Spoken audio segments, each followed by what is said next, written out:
यहाँ से एग्जैक्टली 1 से 1.5 महीने पहले हर किसी ने श्रेयस अय्यर को अपना बाप बनाया हुआ था, क्योंकि सूर्य कुमार यादव से आपको कैप्टनसी छीननी थी। सूर्य कुमार यादव से एज कैप्टन आपको मूव ऑन होना था, क्योंकि 2028 का वर्ल्ड कप और ओलंपिक्स आपके माइंड में था, क्योंकि उनका एज फैक्टर बहुत इंपॉर्टेंट था, क्योंकि 2028 वर्ल्ड कप को अभी 2 साल बचे हैं और 2028 के आने तक सूर्य कुमार यादव की एज भी ज्यादा हो जाएगी। और जो सबसे बड़ा कंसर्न था, सबसे बड़ा प्रॉब्लम था, वो उनकी पिछले 1.5-2 साल में जो उनकी T20 की इनकी परफॉर्मेंस थी, वो कोई उतनी ज्यादा मुतासिर कुन नहीं थी, जो कि मुझे लगता है वन ऑफ द रीजन था श्रेयस अय्यर को कैप्टनसी देने का और सूर्य कुमार यादव से एज कैप्टन मूव ऑन होने का सबसे बड़ा रीजन था। और जैसा कि मैंने कहा कि पिछले 1.5-2 महीने पहले तक हर किसी ने श्रेयस अय्यर को अपना बाप बनाया हुआ था। उसका रीजन मैं आपको बताता हूं, क्योंकि आपको श्रेयस अय्यर के अंदर वो सूर्य कुमार यादव को रिप्लेस करने की हर एबिलिटी आपको नजर आ रही थी। डायरेक्ट रिप्लेसमेंट आपको श्रेयस अय्यर नजर आ रहे थे सूर्य कुमार यादव के जाने के बाद, क्योंकि दोनों नंबर 4 पे बैटिंग करते हैं। वो एक आपको कैप्टनसी माइंडसेट दोनों में देखने को मिलता है। श्रेयस अय्यर की अगर से आप डोमेस्टिक की परफॉर्मेंसेस देखेंगे, आईपीएल में उनका जो कैप्टनसी का स्टाइल देखेंगे, आईपीएल में उनकी कैप्टनसी रिकॉर्ड को देखेंगे, तो श्रेयस अय्यर एक ऑब्वियस चॉइस थे T20 वर्ल्ड कप की कैप्टनसी के लिए, कहें या इंडिया की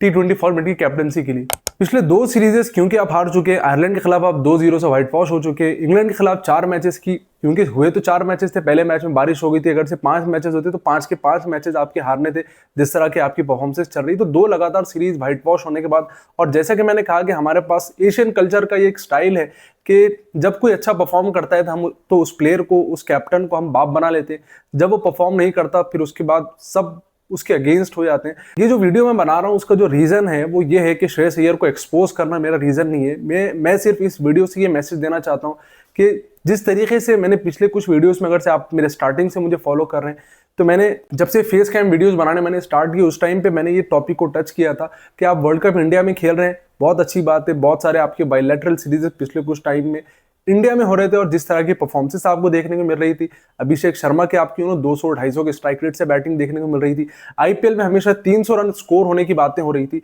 उस टाइम पे मैंने कहीं ना कहीं 1-2 मिनट के लिए ये टॉपिक टच किया था कि जब आप इंडिया से बाहर जाएंगे, जब वर्ल्ड कप इंडिया के बाहर होगा, जब आप ऑस्ट्रेलिया जाएंगे, जब इंग्लैंड जाएंगे, जब साउथ अफ्रीका जाएंगे, उस टाइम पे आपके प्लेयर्स की, आपके जो टॉप ऑर्डर के बैट्समैन अभिषेक शर्मा हो गए, संजू सैमसन हो गए, तिलक वर्मा हो गए, सूर्य कुमार यादव हो गए, उस टाइम अगर से मैंने पहले बात की, जब क्योंकि सूर्य कुमार यादव उस टाइम पे कैप्टन थे, तो मैंने उस टाइम पे बात की थी कि इंडिया में आप जितना फ्री हैंडली खेल रहे हैं, इंडिया में आप जो अप्रोच के साथ जा रहे हैं,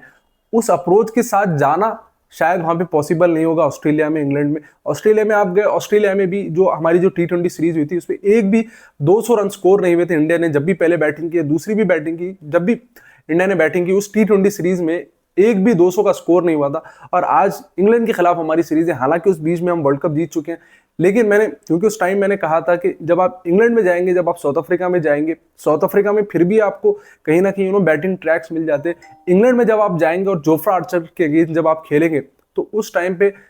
जो आप इंडिया में जोफ्रा आर्चर को हिट करते हैं, जोफ्रा आर्चर को जिस तरह 20-20, 25-25 रन, यशस्वी जायसवाल, सूर्यवंशी, इस तरह के प्लेयर, जो भी अभिषेक शर्मा, जिस तरह फ्री हैंड से जोफ्रा आर्चर को आप खेल रहे थे, जब आप इंग्लैंड में जाके उसके अगेंस्ट खेलेंगे तो उस तरह की परफॉर्मेंस आपको देखने को नहीं मिलेगी। और वही एग्जैक्ट चीज आपको देखने को मिली इस इंग्लैंड की सीरीज में। टॉपिक 2-3 ऐसे टॉपिक जिनके ऊपर बहुत सारी बातें हो रही है, उसका मैं काउंटर देना चाहता हूं कि बहुत सारे लोग बात करने के, यार जसप्रीत बुमराह नहीं था, हार्दिक पांड्या नहीं था, तो मैं ये कहना चाहूंगा यार 140 करोड़ की हमारी आबादी, इतना बड़ा क्रिकेट स्ट्रक्चर, हमारा जो क्रिकेट स्ट्रक्चर है वो इतना बड़ा है, आईपीएल दुनिया की सबसे बड़ी लीग है, उसके बाद हमें क्यों,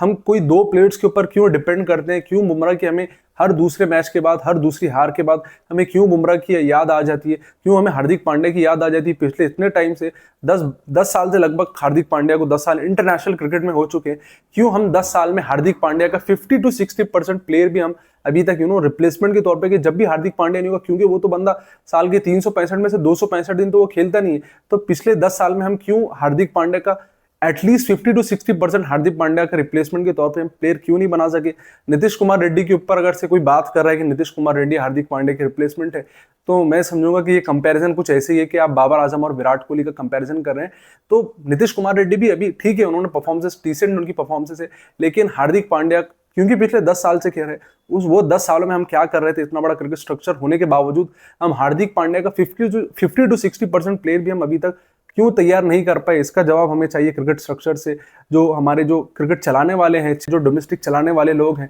जो सेलेक्टर्स हैं, उनसे ये पूछना चाहिए, या जो पिछले कुछ टाइम में जो सेलेक्टर रह चुके हैं, हार्दिक पांड्या जब इंडिया के कंसिस्टेंट पार्ट होते थे, जब उतनी ज़्यादा उन्हें इंजरीज नहीं भी होती, तो उस टाइम पे हम हार्दिक पांड्या का रिप्लेसमेंट क्यों तैयार नहीं कर पाए। जहां तक बुमराह के रिप्लेसमेंट की बात है, तो इसका तो कोई सवाल ही नहीं बनता, इसके ऊपर डिबेट होनी नहीं चाहिए कि बुमराह का कोई भी रिप्लेसमेंट नहीं हो सकता। बहुत सारे लोग ये बात कर रहे हैं कि बुमराह की रिप्लेसमेंट शायद ना भी हो, तो बुमराह का 50 to 60% प्लेयर भी चाहिए। तो मैं इसके ये भी कहना, उसका काउंटर मेरे पास ये है कि बुमराह का 1% भी आप रिप्लेसमेंट आपको नहीं मिल सकता। Bumrah is once in a generation player, कि वो एक हीरा है यार, एक मतलब he is like a diamond, कि उसका कोई रिप्लेसमेंट नहीं है। आप उसकी रिप्लेसमेंट देखने जाओगे,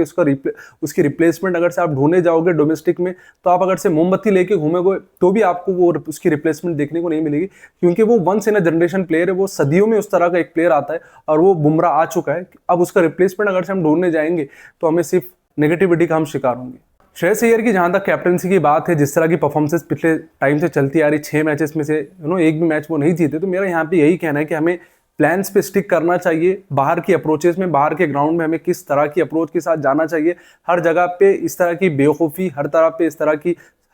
इस तरह की स्लॉगिंग 250 वाली अप्रोच नहीं चल सकती। जब आप कंडीशन को, आपको सबसे पहले, दुनिया के सबसे स्मार्ट प्लेयर वो होते हैं जो कंडीशन को मद्देनजर रखते हैं, कंडीशन को फेवर करते हैं, कंडीशन की रिस्पेक्ट करते हुए